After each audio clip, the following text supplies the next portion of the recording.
So today we're going to talk about scatter plots. Scatter plots is something that is brand new to you in the 8th grade. So our learning target, our I can explain vocabulary terms used for scatter plots. Today is very basic. It's going through just the vocabulary and what are all the pieces. So a scatter plot is a graph on a coordinate plane that shows the relationship between two sets of data. Bivariate is the relationship between the two sets of data. We'll talk more about that as we go on. A cluster is a lot of points on your scatter plot that are grouped really close together. I have some pictures to show you what some of these things mean.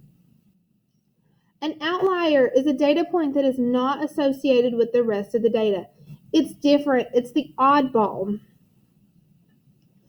A correlation explains how the sets of data are related, and it can be positive, it can be negative, or there can be no correlation.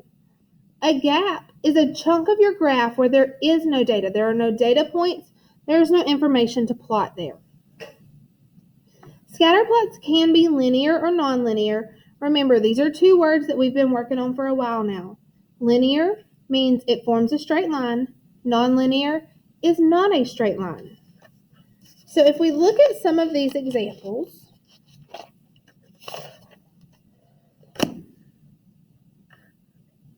so we have a positive correlation. Just like when we have a positive slope, we're starting on the left and we're rising to the right.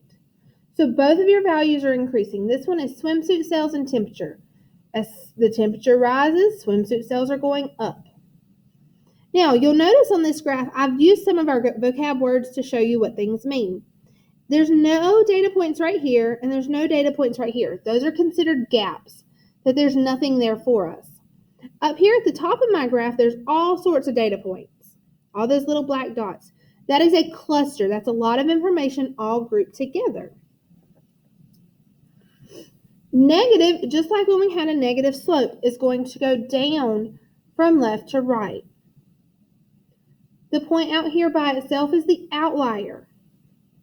So what this graph is telling me, we're talking about gallons of gas and miles driven. As the number of miles goes up, your gallons of gas in your car goes down, which that is typically what we're going to expect to happen anyway.